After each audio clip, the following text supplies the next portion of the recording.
This video is sponsored by Squarespace, the place to go to for creating your own slick-looking website or online store. Oh yes, I've got the Panasonic S1, and even though everybody else has had their greasy mitts on it already, I'm going to do a video about it and let you know what I think about their new full-frame mirrorless camera. Let's go. I'm under the undercarriage of a Concorde right now. Check this out. And I have got the Panasonic S1. They released the S1 and the S1R. The S1R is the high-resolution monster for landscapists, not the people who do your gardens, and also for photo geeks who spend a bit too long on looking at pixels all day, probably because they've got nothing else better to do with their lives. Ah, right, so what's the non-R for then? Yep, so S1R, high-resolution, higher price. S1, low-resolution, lower price. This is the every people camera, the camera for taking your full-frame snaps on the weekends when you go out with the fam. Well, probs not, it's just that my review time coincided with fam time. I have reason to believe that the driver of this bus is underage. Whereas the S1R has a beefy 47 megapixels, the S1 has a lean 24, modest in a not so modest shell. By now you probably know that the Panasonic S1 and S1R are quite big bodies. So why exactly is the S1 S1R so big, so chunky? To be honest, I don't think it's too bad. Not at all. See, look, it's the same size as one of those DSLRs we've been using for a long time. Still, at least it's as robust as the DSLR, if not more so because it's got 100% weather sealing, whatever that means. I guess it means it's sealed for whatever the sky decides to chuck at it. No matter what comes down from there, it's going to still keep shooting. Wow, look at that bit of torrential rain right there, and it's still taking photos of alright, it's in my shower, and that is quite impressive. It's just a very nice body to use, ergonomically, for those who find it easier to accidentally press buttons on a mirrorless camera. Not a problem here, well-spaced buttons, plus there's a lock button anyway, and you've got the double goodness under the flaps, and a solid feeling screen that tilts and does this action. It doesn't fold, but we all know how those screens ended up. It's not that heavy, it's not that big. It's just when you put the lens on like this, that it starts getting big, it starts getting heavy. That lens I have there is a 50mm lens, not a zoom. It's big, and you'll probably break your foot if it lands on your foot. It can swallow 2 regular SLR lenses for breakfast when it's hungry. I mean, don't get me wrong, it's a beautifully robust, well put together bit of architecture. I've got to say though, the image quality from the new Panasonic 50mm lens, super crispy. If you see the 50mm lens from Panasonic in a picture dictionary, it would have a bag of crisps next to it. It is nice of them to release some nice glass to come out with their new system. This 50mm is marvellous if you like your lenses sharp. But you kind of expect this lens to be good when it's this big. I mean, you'd expect something good to be inside for the lens to be that big. And also, the price is big, 2.3K, and you don't even get optical image stabilization in that lens for that price. Still, at least the in-body stabilization, it's pretty damn good. Always been impressed by Panasonic's image stabilization I'm using right now with the GH5. This has got 6-stop image stabilization inside, and I don't know why I'm doing this. Looks like I'm trying to attack somebody. It provides 6 stops of stabilization, but I like just how smooth it is, especially for video. In my opinion, it provides just as smooth handheld footage as the GH5, and this sensor is 4 times bigger.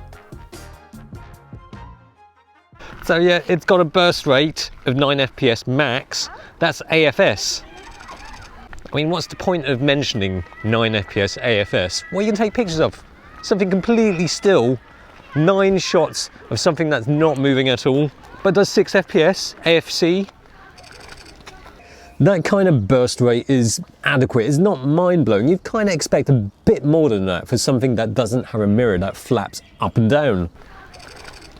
Go!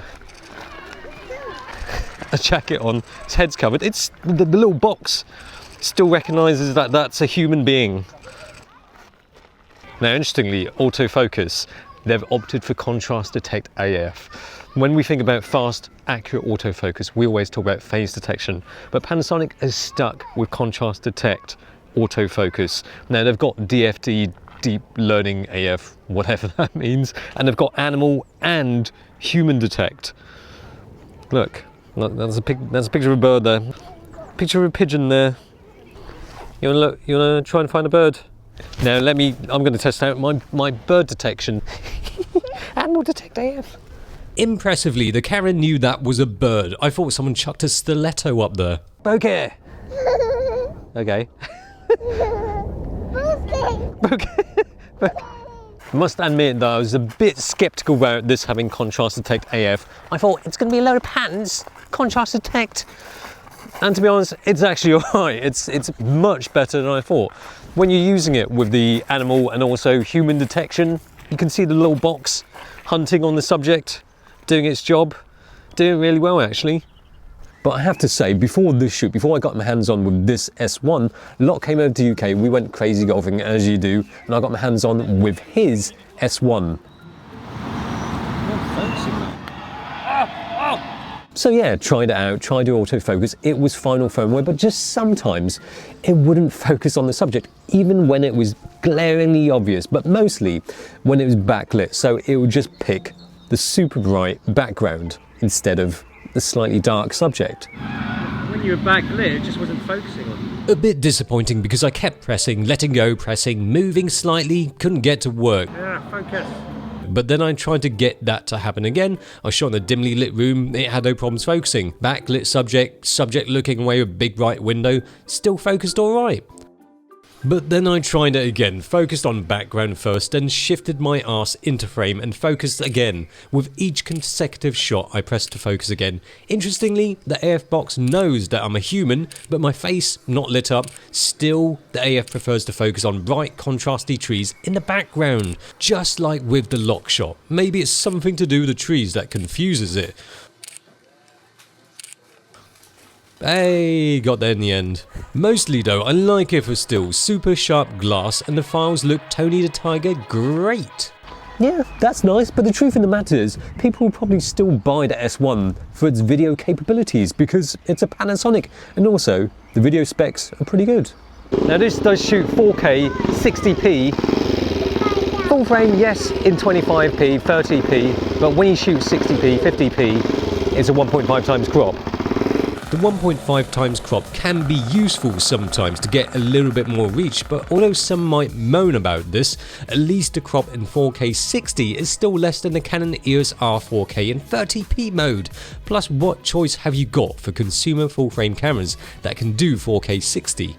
I really like the video that comes straight out of the camera with the standard picture profile. It's good enough to use, even just like that, with no tweakage. The 4K 50 or 60p video comes in 8-bit 420 form, whereas you can shoot 4K 24, 25 or 30p in 10-bit with hybrid log gamma for as long as you've got space on your card. A future paid update is going to let you shoot 4K 10-bit 422 at regular frame rates internally and at 50 or 60p crop still externally in 10-bit 422, as well as the ability to shoot in Vlog. But even when you're shooting Cine-like D, compared to the GH5, Cine-like D versus Cine-like D, you can see the obvious perks of a big full-frame sensor versus a tiny little micro four thirds sensor. Naturally, the bigger sensor will offer up more dynamic range, but it almost feels like evaluating the video feature needs to be done when that firmware update comes out, because that really is when they unleash the beast. Having said that, the 10-bit hybrid log gamma offers up some slick looking footage with plenty of dynamic range. Rolling shutter is quite acceptable. Files are low on moire. They look clean even when you bump up the ISO. This is all with 72 megabits per second 8-bit files, so it doesn't quite feel right to give a complete opinion when it's going to get better real soon. The AF could have been the icing on the cake, but as it is, with this cake metaphor, the icing doesn't always cover the whole cake. The same thing with the focusing in a video mode as with stills. Sometimes it just doesn't focus, but mostly it does a pretty good job. When the AF is working well and with the array of features, it seems to offer up more than any other full-frame mirrorless camera does. When it's not working well, you might end up wishing you had something else in your hand. Still, the AF feels smarter than that of the GH5. It recognises the subject's human or animal, so it seems like they've got something decent they can work on and develop further. If they can continue to tweak it and make it more reliable, I think they've got a great mirrorless camera right here. Well, for video at least. Just before we go, if you want to start your own website, online store, even set up your own domain, you should check out Squarespace because it's so easy to use and easy to set up your own website. As far as website building websites, it's right up there with a plethora of templates, 24/7 customer service. It makes it a hassle-free experience. It's simple if you want to transfer over your domain and allows you to set up your online store easily. If you want to make your next move with this all-in-one platform for building a beautiful looking website, you can start a free trial today with 10% off your first purchase by clicking the link in the description below. Bumpkin. Bumcare.